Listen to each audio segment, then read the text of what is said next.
खुलुमबाय अरुण ब्रह्म इउटुब चेनेलाव गासैखौबो बरायबाय बे समाव आङो दंफैयो बाथौफुरि गुवाहाटी नोगोरमानि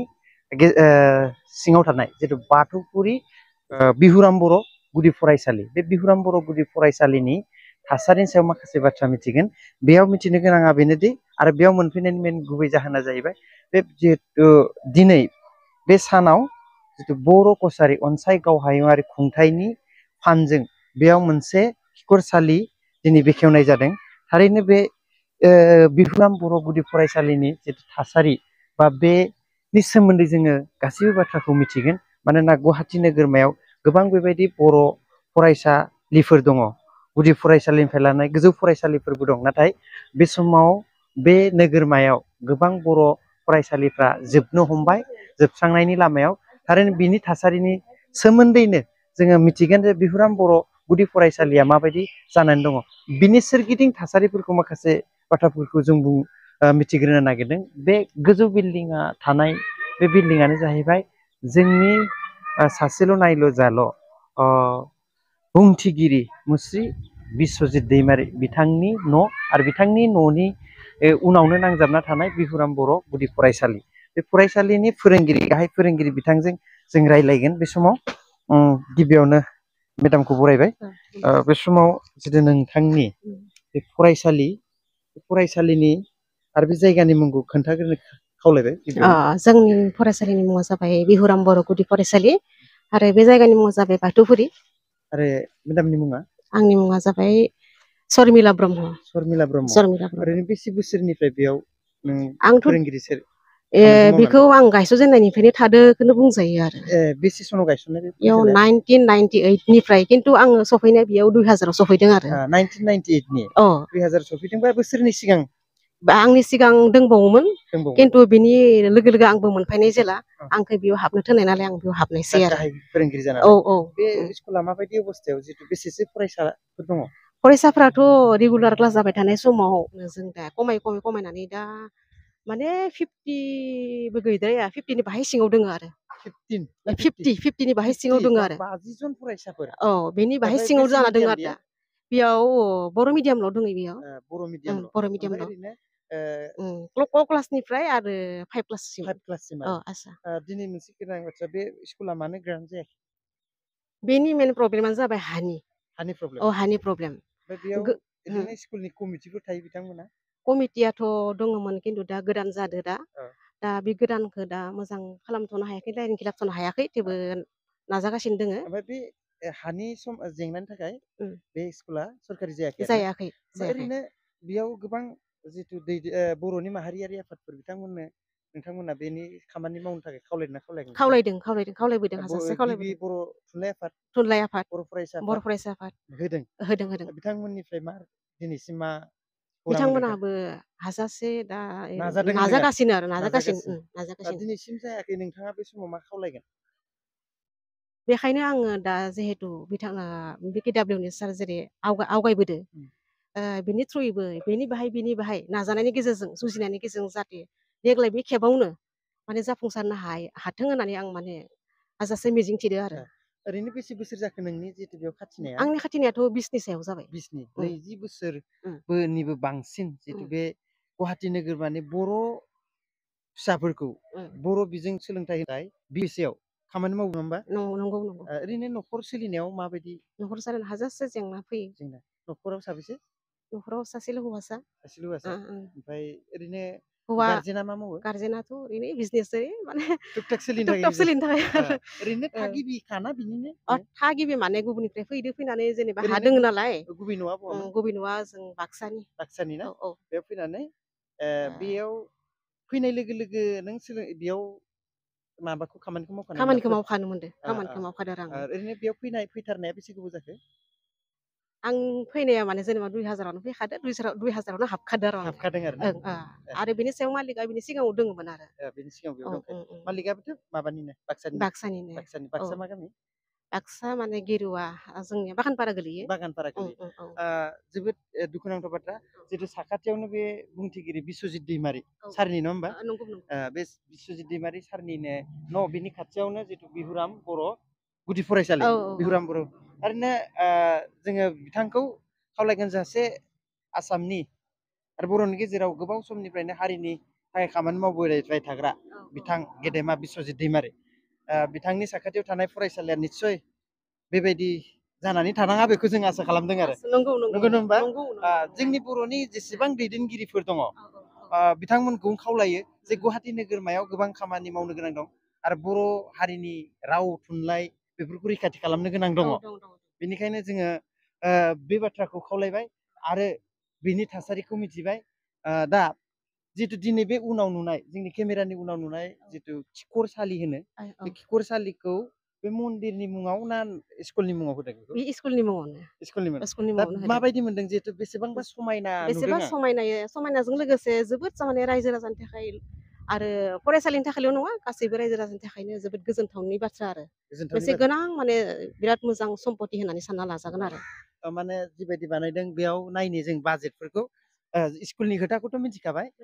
बेयाव दा बर' कसारि वेलफेयार अट'नमास काउन्सिलनि जानानै दिनै इन'ग्रेसन बाय श्री अनिल बसुमतारी माने इएम एनुवेल इएम बेयो सोलोंथाइ डिपार्टमेन्टनि आरो बे एमाउन्टआ बेसे होदों बे 2000 आरो 2021-2022 बाजेटनि 7 लाख बिथांमोना माबायदि बानायदों एसे जोङो रुमखौ दिन्थिनि हाबनानै थासारियाव एसे हाबनानैबो नायनि जाहाथे थारैनो माबायदि बानायदों केमेरा पार्सन बिथांखौ दिन्थिनो थाखाय खालामबाय थारैनो बियो गिबि जागोन नामा जोंनि काउन्सिलनिफ्राय मोजांसिन मोनसे बाथरुम बानायनाया ओरैनोथ' बे गुवाहाटी बायदि जायगायाव बेबायदिनि बिराद गोनांथि ना मानो होनबा बे जाबाय सिटि जायगा दखरसेबो जे बाहेरा जायगा गैया बेफोराव जुदि बेबायदि मोनसे मोजां खामानि मावनायनि थाखाय काउन्सिलखौ साबायखर होनांगोन खिन्थु बिनिख्रुइ साबसिन मावनो थाखाय बिथांमोना खाबु मोनो रायजो राजाफ्राबो सहायो बिनिफ्राय साबसिन आरो माने हामसिन बेबायदि बेसेबांबा समायना बानायदों बेखौ खावलायगोन बे इउटुबनि गेजेरजोंनो नोंथांमोना जाहाथे आबदालि लाखि बे मोनसे मोजां सम्पति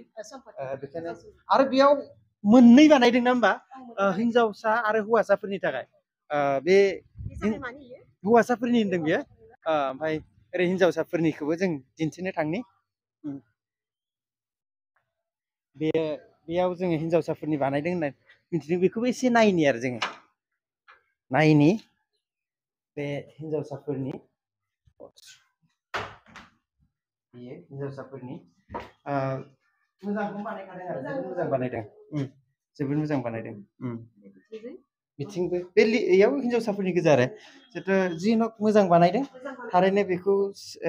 बासायना लाखिनाया जोबोद गोनां ओमफ्राय जों एसे दा जि सावरायबाय स्कुलनि थासारिफोरखौबो एसे दिन्थियोबा जों मोजां जागोन जोबोद स्कुलनि थासारिफोरखौबो एसे दिन्थिलांनि ओरैनो मा अभाब दंबावो दा बेयाव बहुद जेंना दोङो बेयाव फरायसालिनि सिङाव बिराद माने दैयाबो जायो दैबो जायो नुदोंना बेयाव माबायसा गिसि आरो दैनिल' माबा नङा जेनेबा थिंफोराबो दा एसे एनै माबानाय जाबाय बे मिनिस्टारनिफ्रायनो मोननायमोन बेबो बुस्थुआ बेखौ बियो सरनादो दंखायो दंखायो बेयाव सोर माबादोंमोन बेखौ चन्दन ब्रह्मआ बे समाव बाथौफुरि ना गुवाहाटी मिस्टार चन्दन ब्रह्म बिथां मिनिस्टार जानाय समाव बिथांनि मिनिस्टार समाव बे गुआव बेखौ बिल्डिंखौ बानायनाय जादों बिल्डिंखौ बिथाङा बिथांनि फान्डनिफ्राय होदोंमोन आरो थिगानो दा माने बेखौ जा जायगा जोबोद थासारि गाज्रि बोरै सोलोंथाइ होगोन दाथ' स्कुलबो सोलिगासिनो माने दा गरम बन्द जादो खिन्थु साननैसोल'सैसो बे दान मोनसेयावथ' दै बानाया जोबा गथ'फोरखौ सोलोंथाइ होनायावथ' बहुत उसुबिदा जायो उसुबिदा जायो माने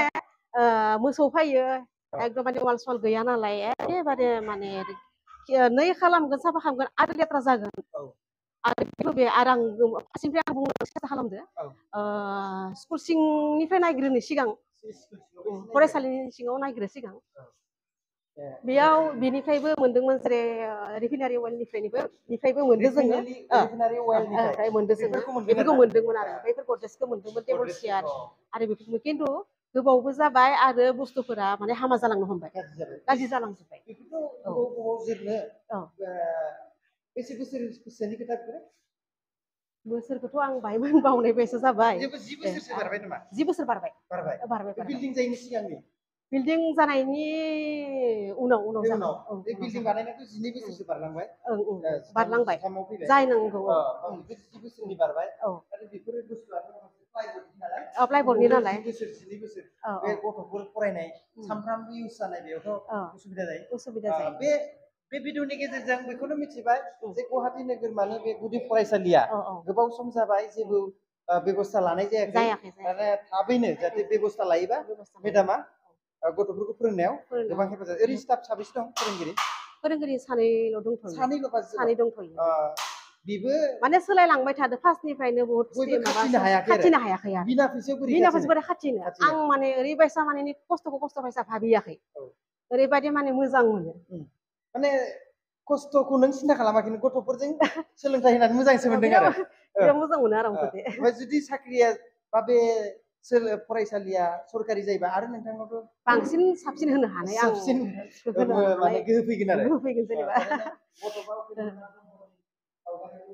औ दं बर' हारिनि थाखाय जाथिनि थाखाय बेसेबांबा गिदिर बिहोमा होलांनाय जोंनि बर'नि बिफा बिथांनि सावगारिखौ सिथाबना दोनदों थारैनो बे जायगायाव बे सासे बिमानि गोथार अननायजों सोलोंथाइ होनाय बे गुवाहाटी नोगोरमानि साफ्रोमबो फरायसा फरायसुलि उन्दै उन्दै गथ'फ्रा गोग्गो गियान मोनदों आरो गोग्गो सोलोंथाइ लानानै गाव गावनि थांना थानायनि राहा लामाखौ मोनदों थारैनो बिनिखायनो गासै दैदेनगिरि बिथांमोनखौ आंनि बे इउटुब चेनेलनि गेजेरजों खावलायगोन नोंथांनि साननाय आरो नोंथांनि खस्थ' खालामनायनि फिथाइया थाबैनो जोंनि बर'नि दैदेनगिरि बिथांमोननि नाजानायाव बे स्कुला सरकारि जायो आरो नोंथांनि पारमानेन्ट साख्रि जायो बेखौ आसा खालामदों आरो बेखौ मावना होनांगौ होननानै आंनि इउटुब चेनेलनि गेजेरजों खावलायदों आरो बिनि बे दुखु गोनां भिडिअखौ बेखिनियावनो फोजोबबाय आरो बे भिडिअखौ हाजासे बयबो सापर्ट खालामगोन आरो शेयार खालामगोन आरो जाय बिथांमोनाव मोनहैनांगौ बिथांमोननिसिम मोनहैनायाव नोंथांमोना आंखौ मदद खालामगोन आरो बिथांनि बा बे गुवाहाटी हालामनि रायजो राजाफोरनि मदद खालामगोन होननानै आसा खालामनानै आंनि भिडिअखौ बेखिनियाव दोनथ'नाय जाबाय गोजोन्थों